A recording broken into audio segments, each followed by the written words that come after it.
So hey guys, welcome back to my channel. तो दोस्तों, जैसा कि हमने मार्शल मास्टर के पिछले एपिसोड में देखा था कि चैन साओ अपनी टीम के पास वापस लौट जाता है, मगर उनसे मिलने से पहले चैन साओ एक नाटक करता है। वो एक ब्लड बीस्ट से फाइट करना शुरू कर देता है, जिसकी आवाज सुनकर वहाँ पर सभी लोग आ जाते हैं। चैन साओ यहाँ बहुत ही आसानी से उस ब्लड बीस्ट के अटैक्स को डॉज कर रहा था, लेकिन मास्टर सीटू खुद आगे बढ़कर उस ब्लड बीस्ट को खत्म कर देते हैं, क्योंकि उन्हें लग रहा था कि चैन साओ शायद उन्हें खत्म नहीं कर पाएगा। फिर इसके बाद ब्रदर लिन और उसके मास्टर चैन साओ से सवाल जवाब करना शुरू कर देते हैं। उनको शक था कि चैन साओ ने ही लिंग जुन को मारा है। और अब आगे दोस्तों, आज के एपिसोड की शुरुआत बिल्कुल उसी जगह से होती है जहां हमें दिखाया जाता है कि मास्टर सीटू लिन फैमिली के लोगों से कहते हैं कि बस बहुत हुआ, और आगे जाकर चैन साओ से कहते हैं कि अब तुम मुझे बताओ कि आखिर हुआ क्या था, लिंग जुन की मौत कैसे हुई। जिसके जवाब में चैन साओ रिस्पेक्टफुली सर झुकाकर कहता है कि मास्टर सीटू, लिंग जुन सीक्रेटली मेरा पीछा कर रहा था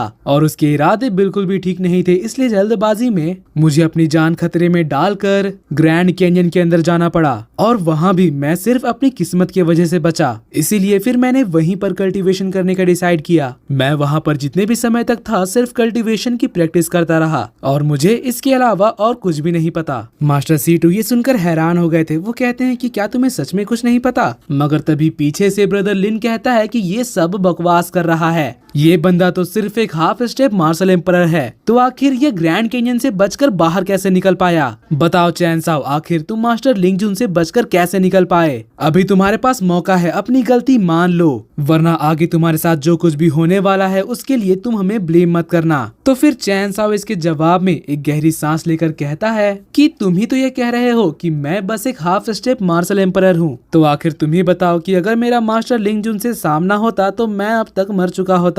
उनका मर्डर करके वहाँ से भागना तो दूर की बात है। तो अब ब्रदर लिन कहता है कि किसे पता, शायद तुमने उन्हें किसी जाल में फंसा दिया होगा, या फिर तुमने उनको मारने के लिए किसी और को बुलाया होगा, या फिर कुछ और। ऐसे बहुत सारी पॉसिबिलिटीज हैं, इसलिए अपनी गलती मान लो चैन साओ। वहीं चैन साओ उसकी बातें सुनकर हंसने लगता है और कहता है कि ब्रदर लिन, क्या तुम्हारे पास सच में दिमाग है भी या नहीं? मैं एक हाफ स्टेप मार्शल एम्परर हूँ, जिसका मतलब मेरे लिए ग्रैंड कैनियन में चलना भी मुश्किल है, तो आखिर मैं उनके लिए जाल कैसे बिछा सकता हूँ? वैसे अगर तुम्हें लगता है कि वहाँ ट्रैप बनाना इतना आसान है, तो क्यों ना तुम ही मुझे एक ट्रैप बनाकर दिखा दो। चैन साओ की ये बात सुनकर अब यहाँ पर सभी लोग ब्रदर लिन के ऊपर हंसने लगते हैं। फिर चैन साओ कहता है कि मार्शल डोमेन में आए हुए मुझे सिर्फ कुछ ही समय हुआ है, जिसका मतलब कि मैं ज्यादा लोगों से मिला भी नहीं हूँ, तो आखिर मेरा कोई क्राइम में क्यों ही साथ देगा? अगर तुम किसी पावरफुल पर्सन को जानते हो तो मुझे भी उससे मिलाना। ब्रदर लिन की ये बात सुनकर बोलती बंद हो जाती है। जिसके बाद मास्टर सीटू कहते हैं कि लिंग जुन के मौत के पीछे जरूर कुछ बात है, उसके मरने के पीछे जरूर कोई है। अब उनकी इस बात पर यहाँ पर सभी लोग एग्री कर रहे थे, लेकिन फिर मास्टर सीटू कहते हैं कि मैं इतना तो कंफर्म हो गया हूँ कि चैन साओ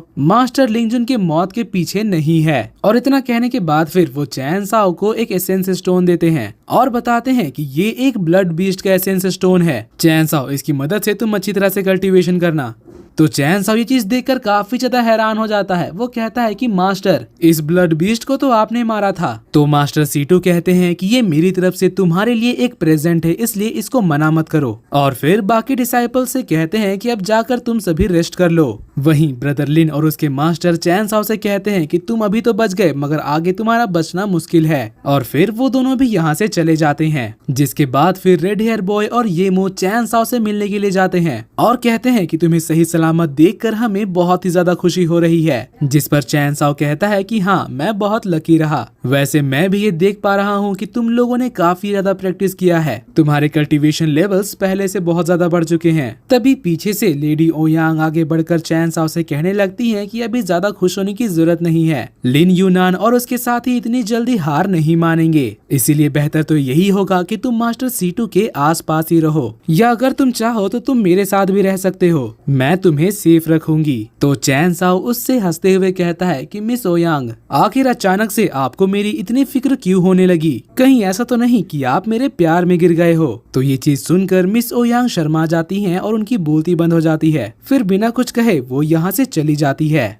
जिसके बाद ये मो चैन साओ से पूछने लगता है कि आखिर ये सब क्या था। तो चैन साओ से बताता है कि हमारे लिए लड़कियों से दूर रहना ही बेहतर होगा, क्योंकि हम यहाँ पर कल्टीवेशन करने के लिए आए हैं और हमें अपना ध्यान नहीं भटकाना चाहिए। जिसके बाद फिर चैन साओ प्रैक्टिस करने के लिए यहाँ से चला जाता है। यहाँ सबसे पहले वो मास्टर सीटू का दिया हुआ एसेंस स्टोन निकाल लेता है और जैसे ही वो उसको रिफाइन करना शुरू करता है तो उसके अंदर से काफी सारी एनर्जी निकलने लगती है, जिसको चैन साओ अपने जेड क्रिस्टल के अंदर एब्जॉर्ब करवा रहा था और साथ ही अपने बॉडी में भी। अब इसके कुछ ही देर में एसेंस स्टोन पूरी तरह से गायब हो जाता है और चैन साओ के बॉडी में एब्जॉर्ब हो जाता है। चैन साओ ये चीज देखकर काफी ज्यादा इम्प्रेस्ड हो गया था कि सिर्फ एक ही एसेंस स्टोन से उसकी फिजिकल अटेनमेंट इतनी ज्यादा इम्प्रूव हो गई है। इसलिए फिर वो अपने बाकी सारे एसेंस स्टोन्स को भी बाहर निकाल लेता है जो कि उसने मार्शल डोमेन के ब्लड बीस्ट को मारकर जमा किया था और उन सब को एक ही बार में रिफाइन करना शुरू कर देता है। और एक ही बार में इतनी ज्यादा एनर्जी एब्जॉर्ब होने की वजह से एक एनर्जी का ब्लास्ट होता है, मगर इससे कोई नुकसान नहीं बल्कि चैन साओ का फायदा हुआ था। उसकी फिजिकल एबिलिटी 10 गुना ज्यादा बढ़ गई थी।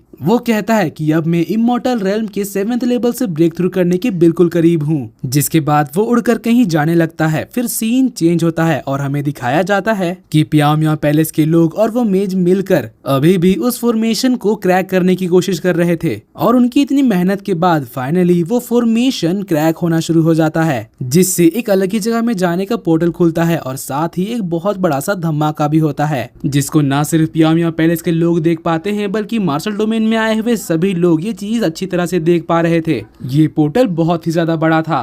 ब्रदर लिन तो कहने लगता है कि अचानक से ये अलग ही दुनिया में जाने का पोर्टल कहां से खुल गया। वहीं चैन साओ तो उस पोर्टल को देखकर समझ जाता है कि प्याओ मियाओ पैलेस के लोगों ने उस फॉर्मेशन को फाइनली क्रैक कर ही लिया। और बात करें मास्टर सीटू की तो वो उस पोर्टल को देखकर अपने सभी डिसाइपल से कहते हैं कि आओ मेरे पीछे चलो। और अब सभी लोग उस पोर्टल के अंदर जा रहे थे। और दोस्तों इसी के साथ आज का ये एपिसोड यहीं पर खत्म होता है। अगर आपको मेरी एक्सप्लेनेशन और ये एपिसोड पसंद आए तो प्लीज वीडियो को लाइक कर देना और जाने से पहले चैनल को सब्सक्राइब करके बेल नोटिफिकेशन भी ऑन कर लेना, ताकि जैसे ही इसका नेक्स्ट एपिसोड आए तो आपको सबसे पहले पता चल जाए। तो मिलते हैं आपसे अगली वीडियो में, तब तक के लिए bye bye, be happy, be safe and thanks for watching.